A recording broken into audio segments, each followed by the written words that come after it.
Hi, this is Asa, and welcome to my audio experience.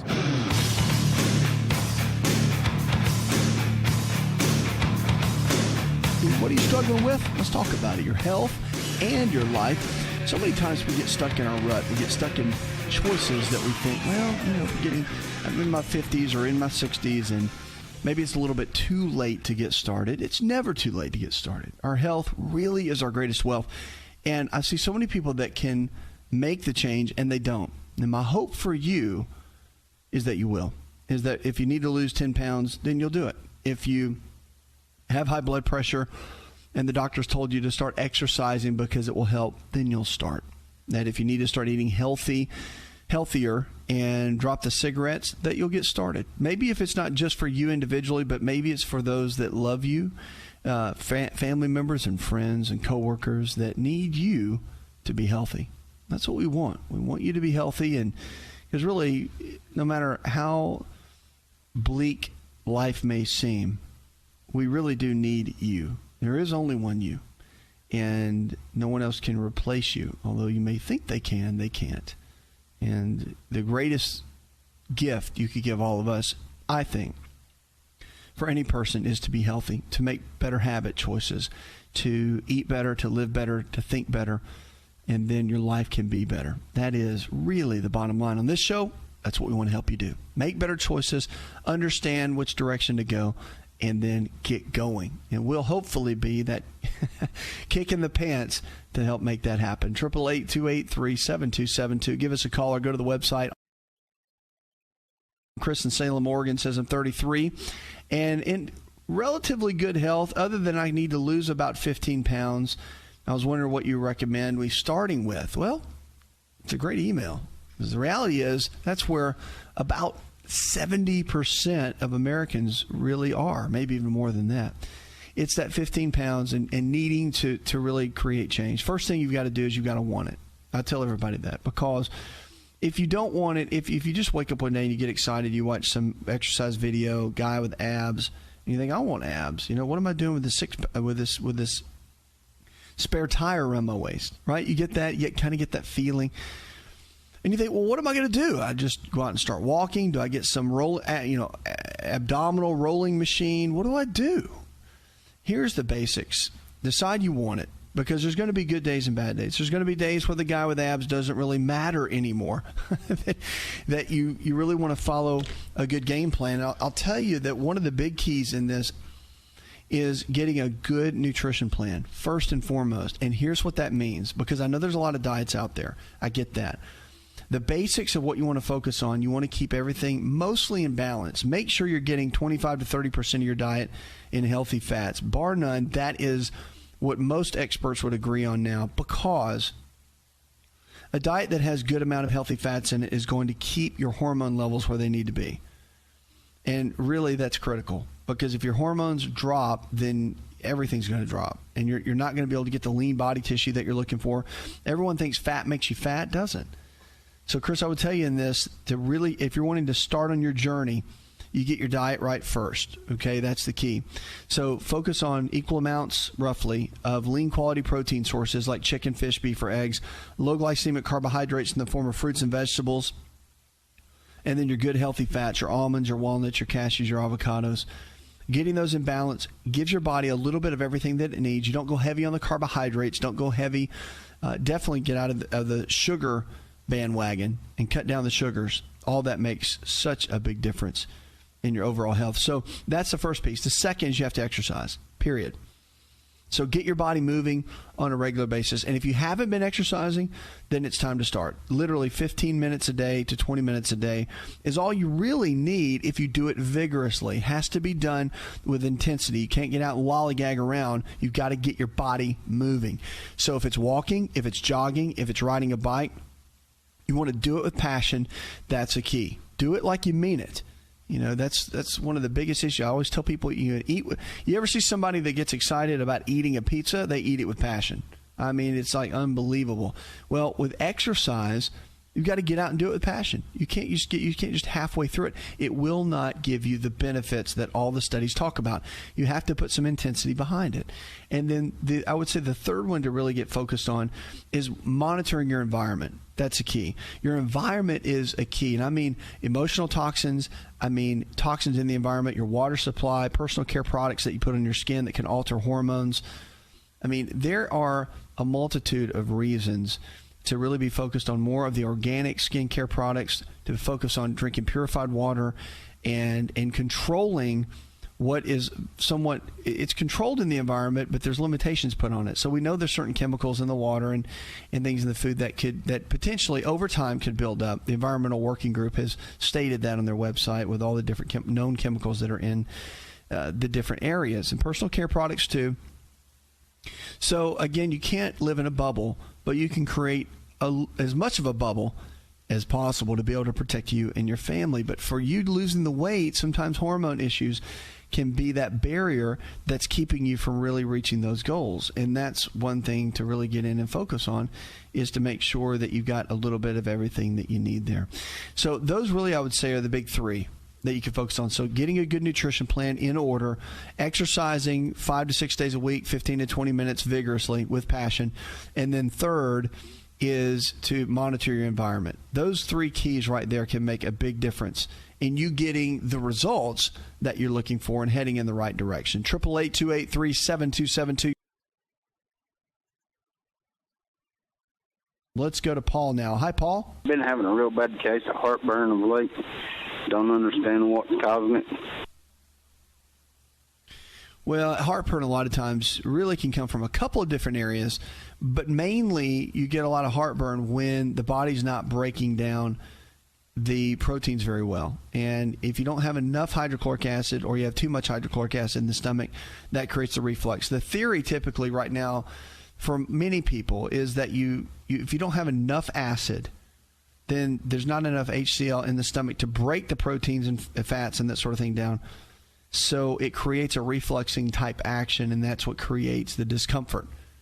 So that really is the first piece to focus on. All right, so you have that. And then you can do a little test that's pretty basic. You can take apple cider vinegar, and with apple cider vinegar, you can take just a tablespoon of it and take it with a meal. And with apple cider vinegar, if it burns, then that means you have too much stomach acid. And if it makes everything feel better, it means you didn't have enough, and that getting more stomach acid or HCl, increasing hydrochloric acid through supplementation or using apple cider vinegar or other natural means can be very helpful to help you break the proteins down. But that typically is what causes it. Cutting out a lot of the processed foods, breads, pasta, cereals, crackers, a lot of the conventional dairy for a short period of time typically can be a great help as well. All right, but look at that. And of course, if your doctors put you on medications, you want to check with them on that. We'll be right back.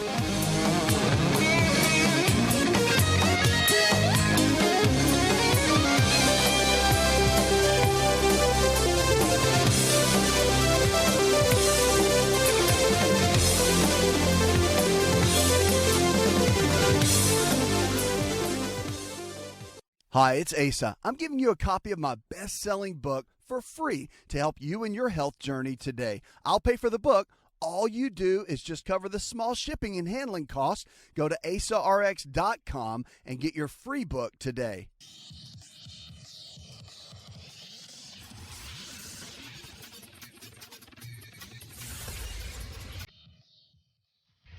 To find out more, connect with On Call Radio online at InShapeNetwork.com.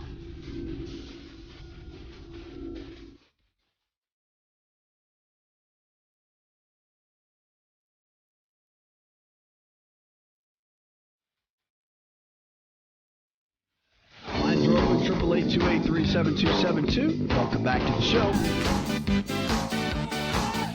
are you struggling with? We want to help. No matter what you're dealing with, remember, if the body can get sick, it can also get well. It's all about lifestyle. It's about the choices that we make every single day. Why? Because they can determine the kind of health we're going to have tomorrow. Let's go to Nancy. Hi, Nancy. And what it is like I have a sciatic flare. A little bit of discomfort from it. Could be worse, though, but I was wondering if maybe give me a few pointers or something like that on how to manage it and maybe how to prevent it. Well, with sciatica, I mean, the sciatic nerve is the largest nerve in the body, okay? And it runs through a region, through your gluteal region, okay?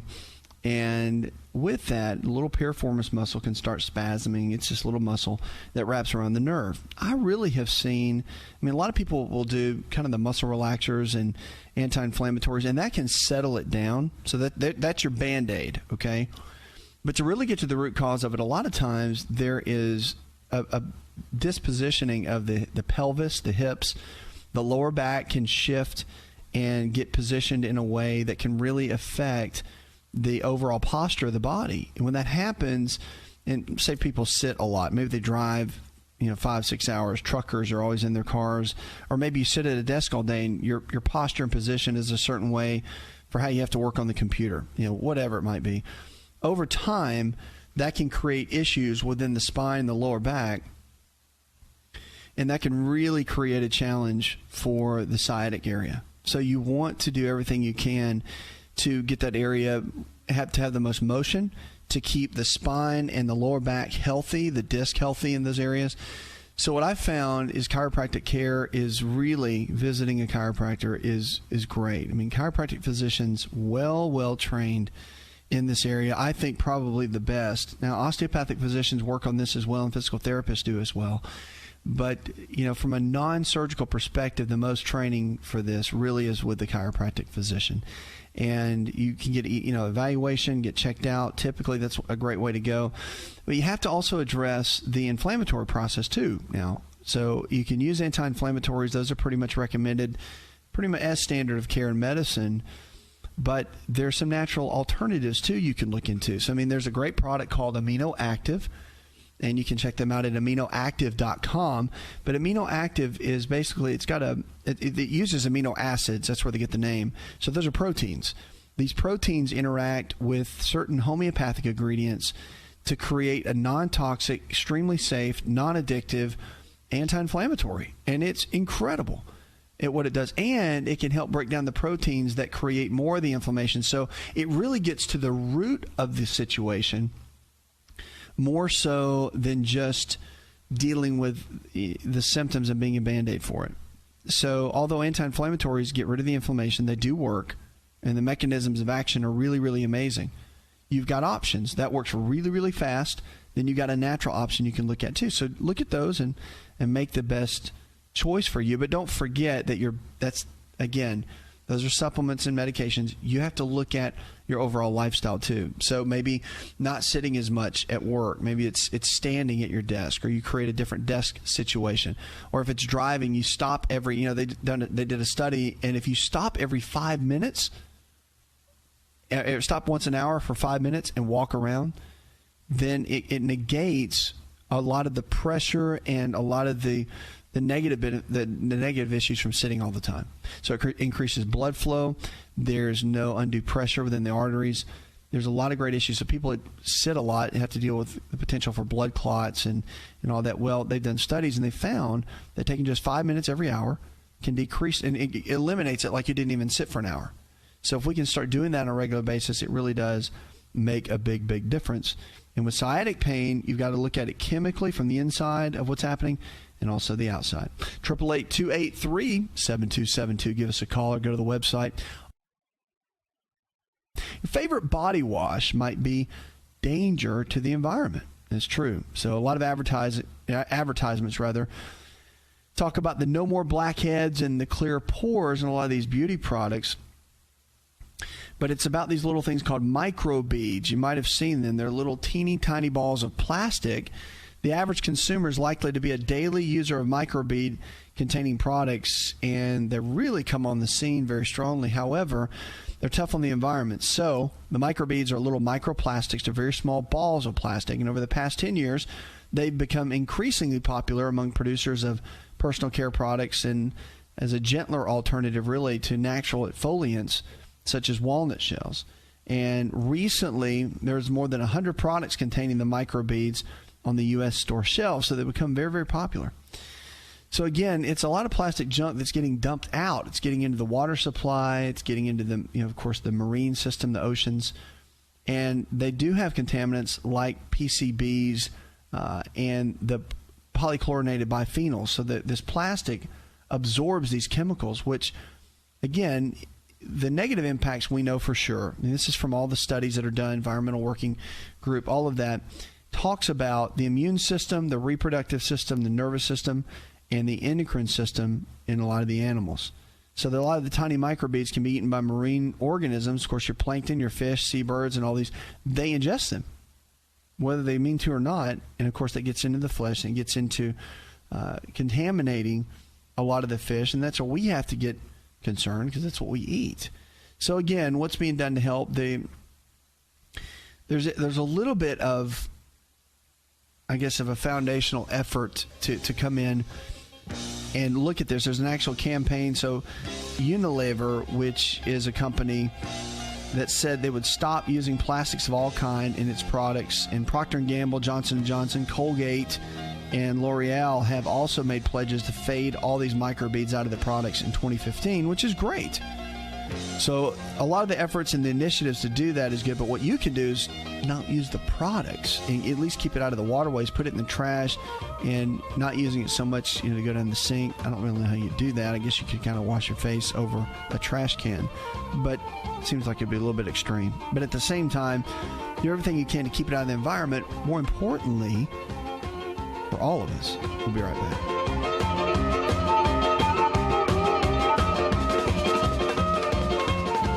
Are you ready to chow? It's time for Keto Chow. When it comes to eating healthy, the keto diet has become one of the nutrition leaders in optimizing health, losing unwanted weight, and reaching your health and wellness goals. No extravagant cooking, no long kitchen cleanup, and most importantly, especially for me, it's convenient. Just put quality Keto Chow powder in a bottle, add some heavy whipping cream or your favorite fat, a little water, and boom, shake it up and you're ready to chow. Keto Chow tastes amazing. So make Keto Chow easy for you and your family today with Keto Chow. Let's go chow. Visit Keto Chow online at ketochow.xyz. That's ketochow.xyz.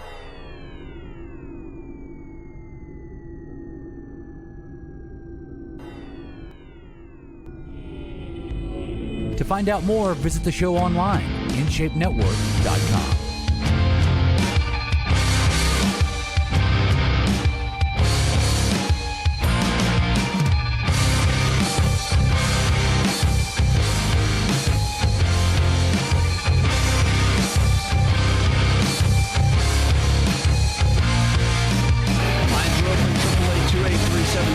Welcome back to the show. A lot of people struggle with acid reflux.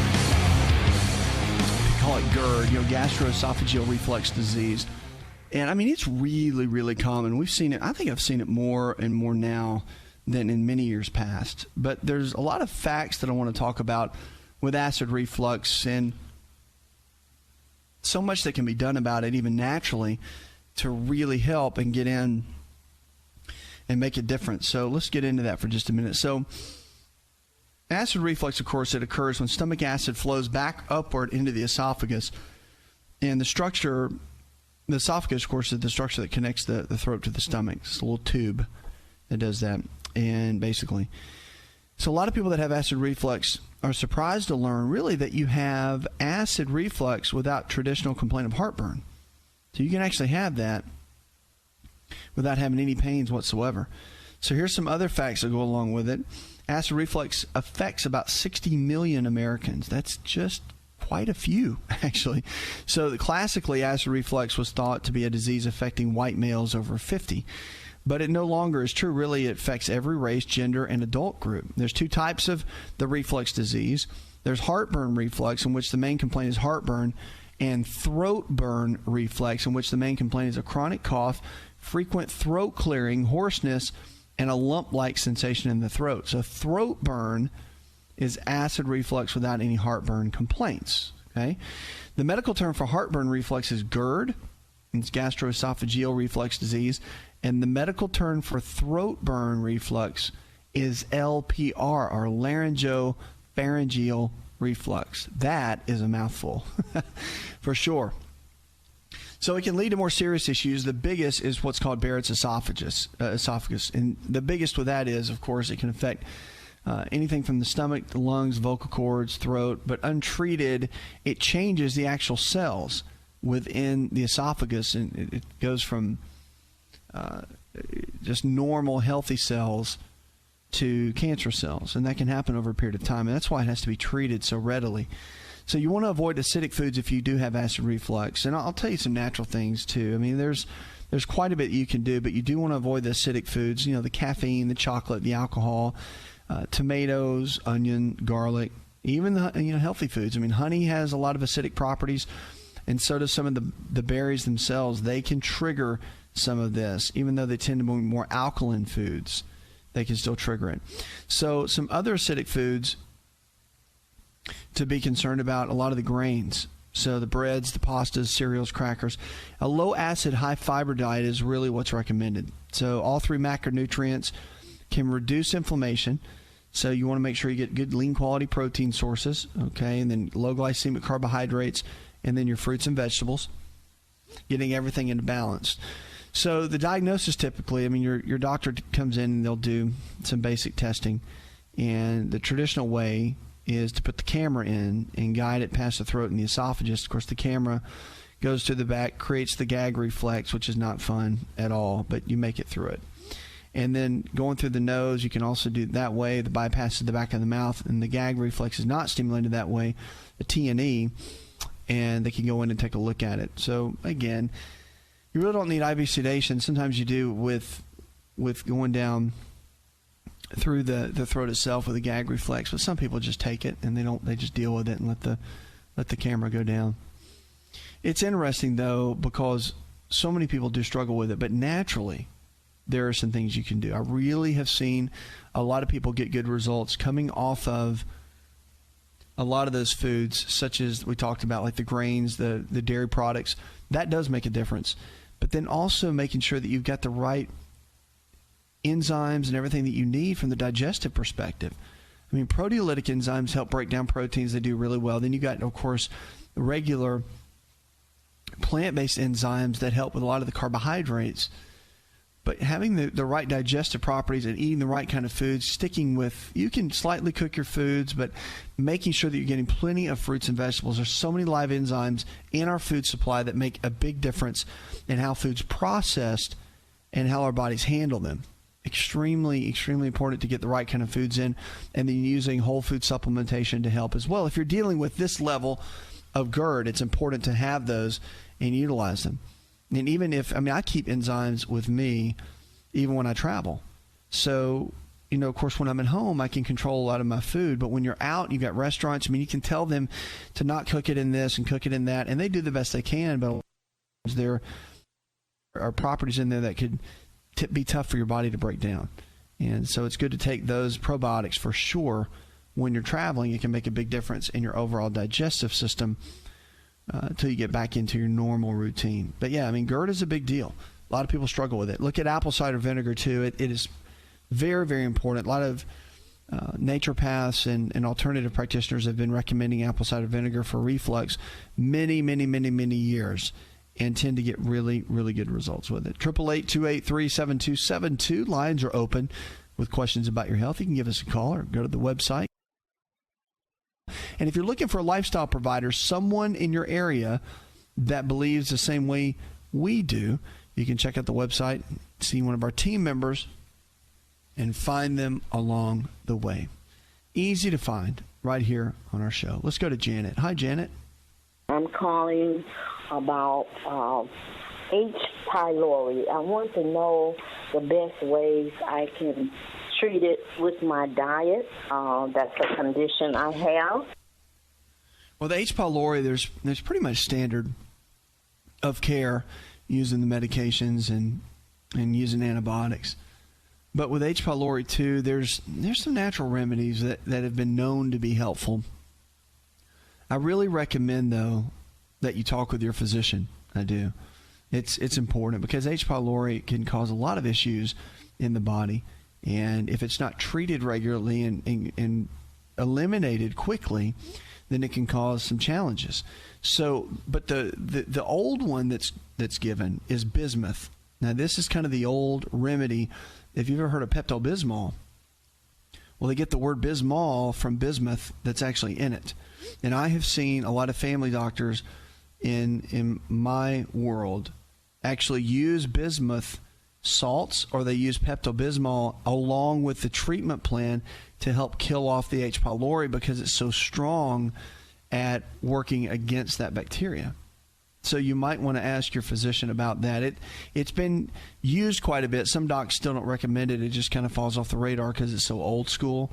But it really does work hand in hand with a lot of the treatment therapies that they use with the antibiotic treatments. And don't forget, probiotics are really, really important as well. You got to have the good bacteria that comes back in and helps to build everything back up. That is a really important piece of it. So having that done on a regular basis can make a big difference, and you want to focus on that. And it's typical rule of thumb to get the body where it needs to be. But yeah, it takes time.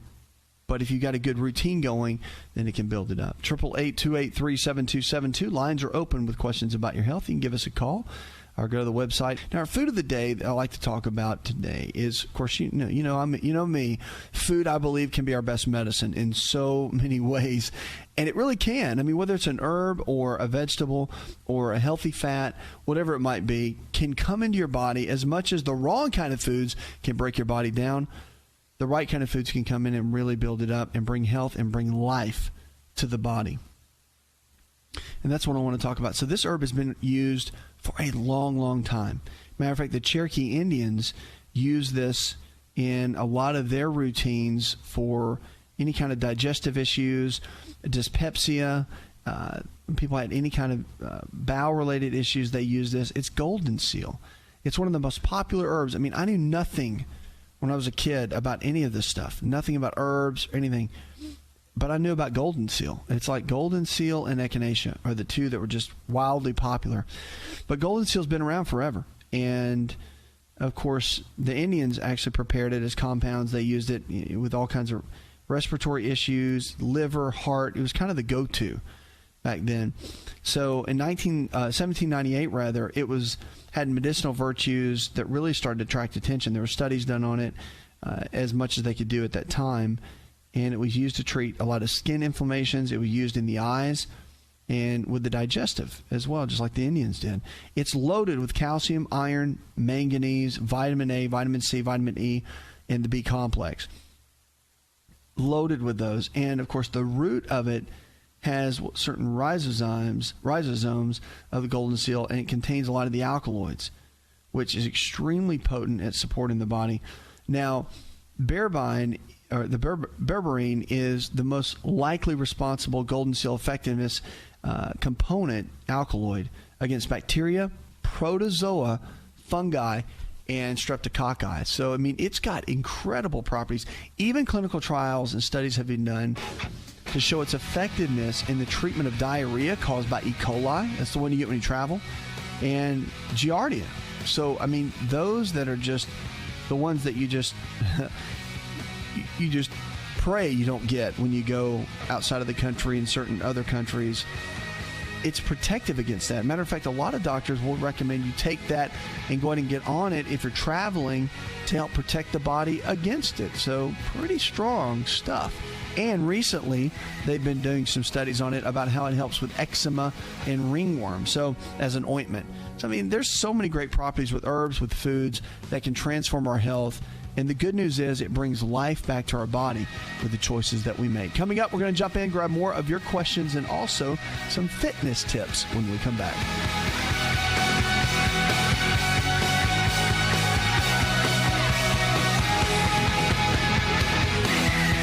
Did you know that you can listen to the ASA RX audio experience on Spotify and Pandora?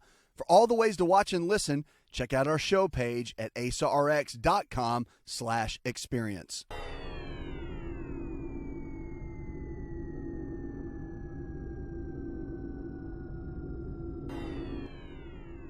Connect with On Call Radio and watch On Call TV at InShapeNetwork.com.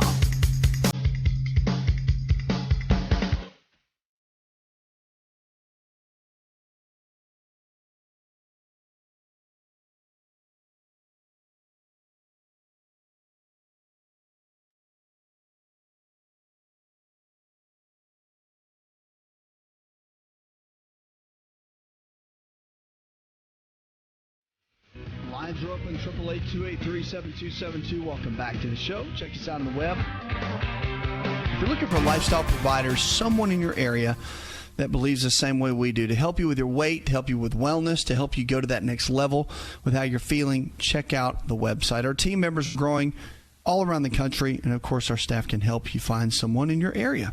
That's what we're here for. Diane in Birmingham, Alabama. It says, my son has been struggling with MRSA. The doctors have given him multiple antibiotics.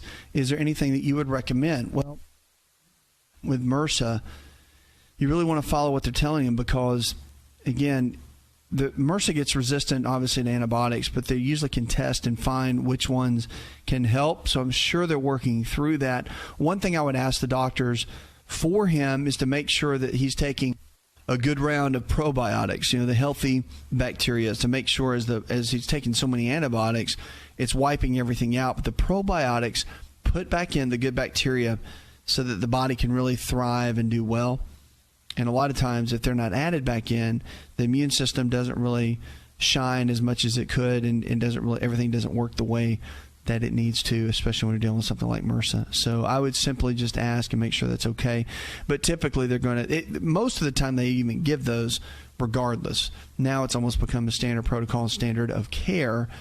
But I would ask anyway, because typically he's in a place right now where everything from the natural side to build up his body, again, to strengthen his immune system, even things like vitamin D. Ask them about that, the pediatrician, because it's really, really going to be important to have everything, or the body really firing on all cylinders to build that immune system back up.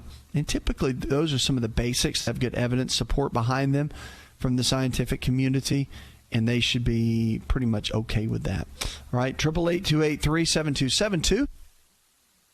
Lines are open. Give us a call. Go to the website. Jake, you're with us. How can I help? I'm 64 years old.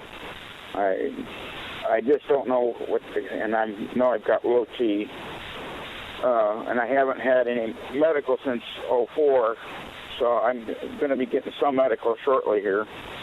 I want to know what I can go with this. I need both the treatments if I can get them. Well, yeah, low T is quite the challenge, no doubt about it. But you're going to need to get the testing done so you can find out the numbers, because the numbers are going to be everything. It's going to help you understand where your body is. But then from a natural perspective, you're going to have two roads to go, because testosterone can be low due to stress. That's for sure. And you can just take testosterone, whether it's with a pellet or a shot or a cream, or you can work on building your levels up naturally. And the challenge with the whole thing is if you take testosterone and your body's low in it and you just start taking it, then the body becomes really lazy on its own. And it starts shutting down even the little bit of production you have. It'll shut down even more. And you become completely dependent on the hormones to feel a certain way, to have the same kind of lean body composition. Your body becomes very dependent. And so you want to do everything you can to do it on your own to build up those natural levels. And there's certain ways to do that. The less body fat you have, the more testosterone you're going to have. And, growth hormone levels do make a difference as well. So I would look at first your numbers, make sure they're where they need to be. And the second thing is you want to look at your nutrition, because nutrition drives everything. Putting the right kind of foods in, making sure that you've got low sugar in the diet, that you've got plenty of healthy fats in the diet is going to be a big key. And then also making sure that you've got in the right kind of nutrition realm, that you have plenty of lean quality proteins, because proteins help to rebuild muscle tissue. And also a moderate protein diet has been proven in all the scientific journals and research to help maintain healthy hormone levels. So when you get those levels up with good nutrition, it makes a difference. About 30% of your diet and healthy fats, that's an absolute key. And then exercise resistance training is almost an absolute must. Just 3 days a week of vigorous exercise, whether it's with weights or your own body weight or whatever it is, all the studies have shown that that's essential for getting the body to produce the right kind of results when you're dealing with that. Because, I mean, the toughest part of it is the quickest way is to get the hormones in. But you really can make a difference if you've got the right kind of nutrition and the right kind of exercise plan. I mean, those two hand in hand, plus sleep. Here's the other one. So dopamine levels are a different chemical component in the brain. And if dopamine levels are low, testosterone is going to be low. But if dopamine levels come up, then you can get testosterone levels up. The two are very synergistic with each other, and they go hand in hand. So as comes up dopamine, comes up testosterone, and vice versa. Diet helps that. Exercise helps that. There's certain cofactors, depending on your lab work and what comes back, to determine whether or not you have low dopamine levels or not. But your doctor can check all that. I mean, just make sure to mention that to him. But that's a little-known secret. That's why guys get grumpy. Have you ever seen older men? They say the grumpy old men, that whole concept. Great movie, by the way. Hilarious. But grumpy old men, when guys get older, their testosterone drops. Well, when that drops, dopamine drops, and that's our feel-good chemical. So when dopamine's low, the guys get grumpy. It's kind of the deal. So focus on lifestyle habits. You can make some of the biggest turnaround in those areas. Puts another hour in the charts. I want to thank our producer, engineer John Garrison, and the rest of the team. Go tell one person something you learned on this show. Together, we can transform the health of our friends, our families, and our communities. You're listening to the show that helps you get well, stay well, and live well, where we're diagnosing hope one person at a time. Did you know you can listen to the ASA RX audio experience on Spotify and Pandora? For all the ways to watch and listen, check out our show page at asarx.com/experience. Hi, it's Asa. I'm giving you a copy of my best-selling book for free to help you in your health journey today. I'll pay for the book. All you do is just cover the small shipping and handling costs. Go to asarx.com and get your free book today. This episode is over, but check episode notes for links to products and services you've heard about on this episode. Thanks for listening and subscribing. Please share the ASA RX audio experience with others and stay in touch by giving us your comment or review.